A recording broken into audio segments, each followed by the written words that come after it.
جو تقریب حضور سے صحابہ سے ثابت ہے ضرور کرو ضرور کرو ضرور کرو. عضوا علیہا بالنواجذ، اپنے دانتوں سے پکڑ لو اس کو. اور جو تقریب ثابت نہیں حضور سے اور صحابہ سے، یقیناً یہ کہیں باہر سے آئی ہے. یا تو ہمارا خاندانی پس منظر جو ہے، اکثر تو ہندوؤں سے مسلمان ہوئے، وہ سادات ہوں، صدیقی ہوں، فاروقی ہوں، عثمانی ہوں، وہی ہیں جو باہر سے آئے تھے.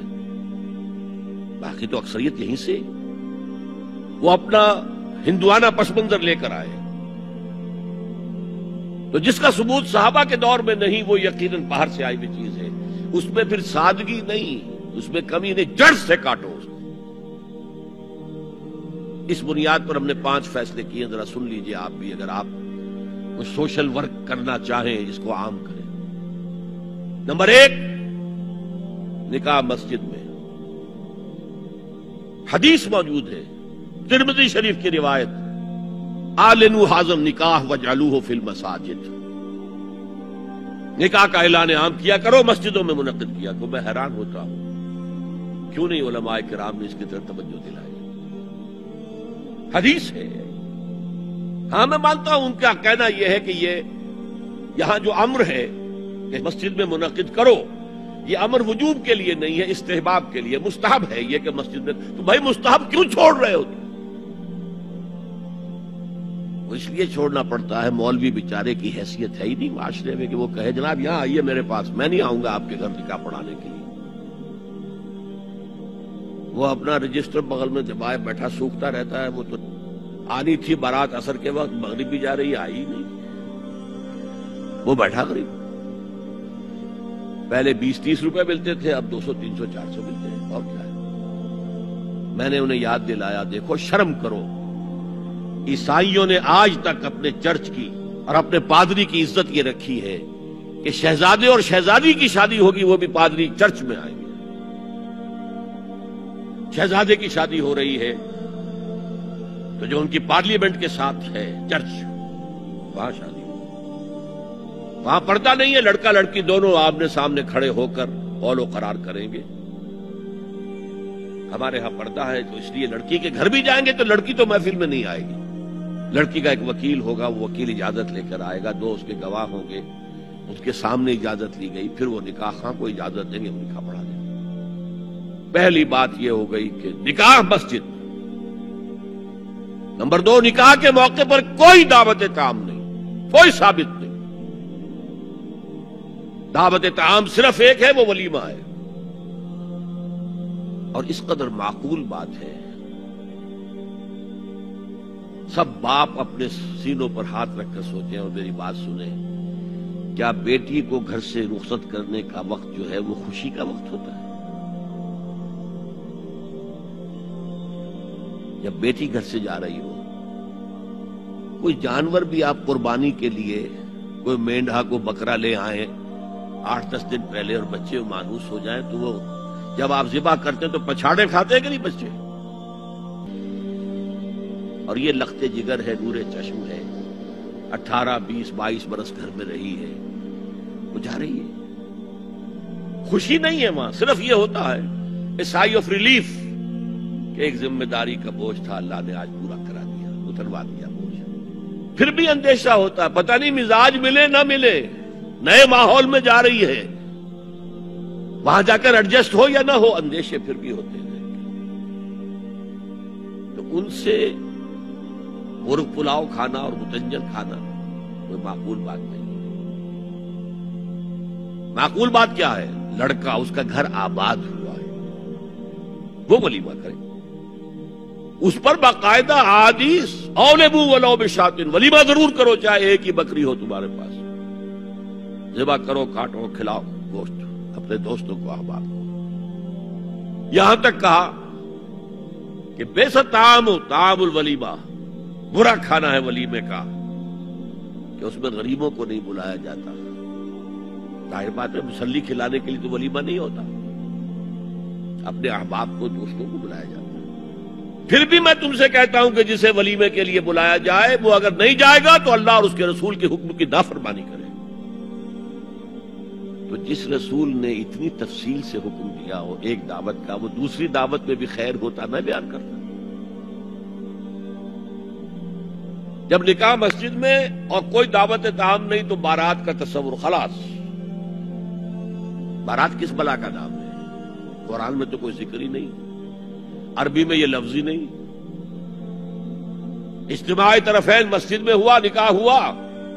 لڑکی کو حضرت فاطمہ کو رضی اللہ تعالی عنہا کچھ خواتین جا کر چھوڑ آئی تھی اس حجرے میں جو ایک انصاری صحابی نے حضرت علی کو دیا تھا. ان کا تو کوئی گھر بھی نہیں تھا. کوئی حضرت علی آئے ہوں اور آ کر ودا کرا کے لے کے گئے ہوں.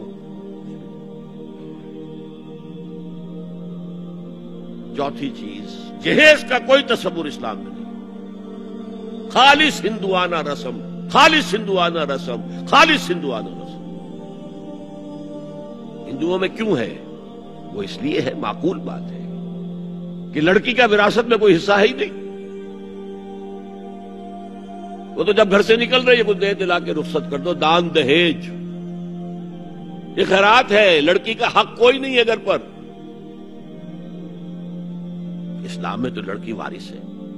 والد فوت ہوں گے وراثت تقسیم ہوگی، والدہ فوت ہوگی کوئی ان کی ہے ملکیت وہ تقسیم ہوگی. شادی کے موقع پر کوئی جہیز اسلام میں نہیں، قطعاً نہیں. غلطی سے حضرت فاطمہ کے جہیز کو جہیز کہہ دیا گیا. وہ جہیز کیا تھا؟ ایک پیسہ بھی حضور کے اپنی جیب سے نہیں تھا. اس شادی میں خاص بات کیا تھی کہ دولہا کے ولی بھی حضور ہی ہے. اور کون ہے؟ علی کا کون تھا مدینے میں؟ اور دلہن کے والد بھی حضور ہیں. اب حضور پوچھتے ہیں حضرت علی سے تمہارے پاس مہر دینے کے لیے کچھ ہے؟ عرض کیا میرے پاس تو کچھ نہیں. وہ فقراء صحابہ میں سے تھے. فرمایا مہر تو دینا ہے، تمہارے پاس ایک زرہ ہوتی تھی؟ جی ہاں زرہ تو ہے. انہوں نے یہ سمجھا زرہ تو جہاد کے لیے ہے، کوئی وہ دولت تو نہیں ہے. فرمایا جاؤ اسے بیچو یا گروی رکھ کے قرض لے کر آؤ. وہ گئے، حضرت عثمان نے خرید لی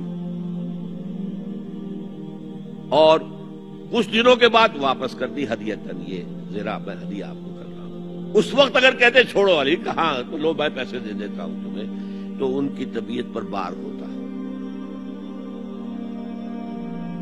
اس پیسے سے حضور نے کچھ پیسے گھر بھیجے اندر، دلہن کو ذرا تیار کر دو. اور کچھ پیسوں سے وہ ایک گدا جس میں کھجور کی کھال بھری ہوئی تھی اور 2 تکیے جس میں کھجور کی کھال بھری ہوئی تھی. ایک مشکیزہ، کنویں سے پانی تو لانا ہی ہے نا. ایک چکی، جو ہو یا گیہوں ہو پیسنا تو ہے نا. کوئی 1-2 برتن اور اللہ اللہ خیر صلی اللہ. یہ تھا جسے جہیز کہتے ہیں، جس میں ایک پیسہ بھی حضور کا شامل نہیں ہے. وہ حضرت فاطمہ کا مہر تھا جسے بنایا گیا. ورنہ مدینے ہی میں دوسری آپ کی صاحبزادی کا نکاح حضرت عثمان سے بھی ہوا. کہیں ذکر ہے جہیز کا؟ حضرت عثمان کا گھر بھرا ہوا، ہر چیزیں موجود، جہیز کا تذکرہ نہیں.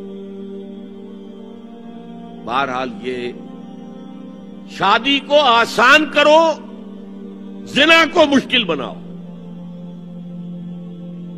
یہاں شادی کے لیے 9 من تیل ہوگا تو رادھا ناچے گی. ورنہ یہ کہ بڑی ہو رہی ہے، عمر ہو رہی ہے، سب کچھ ہو رہا ہے، لیکن کچھ تقاضے تو ہے نا. آخر کچھ تو کرنا ہوتا ہے نا. آخر کچھ نہ کچھ لوگوں کو تو کھانا کھلانا ہی ہوتا ہے نا. بارات تو آخر آئے گی ہی نا.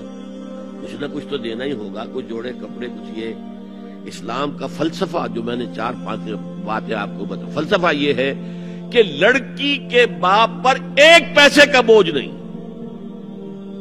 وہ تو لڑکی پال پوس کے تمہارے حوالے کر دیا، اب اور کیا چاہتے ہو تم؟ سارا مرد آزماں، مرد آفرین، مرد کو چیلنج دیا ہے. تم مرد ہو، مہر تم دو گے. اور سب سے بڑھ کر کیا ہو رہا ہے آج کل بھی ہوتا ہے، وہ ہمارے کچھ کام ہوتے ہیں اسلامی، وہ بھی ہے. کچھ وہی ہندوانہ پس منظر. نکاح کی محفل میں چھوارے کون لے کے آتا ہے؟ جی لڑکے والے. اور پلاؤ کن سے کھاتے ہیں؟ بھائی جس کو تمہیں مرغ پلاؤ کھلا رہا ہے وہ چھوارے نہیں بانٹ سکتا تھا. یہ ہے اسلام اور غیر اسلام کا امتزاج. چھوارے لڑکے والے لے کر آئیں گے اور پھر دعوت اڑائیں گے لڑکی والوں کی طرف سے۔ دین کی بات پھیلانا صدقہ جاریہ ہے۔ ثواب کی نیت سے ویڈیو کو شیئر ضرور کیجیے۔ جزاک اللہ۔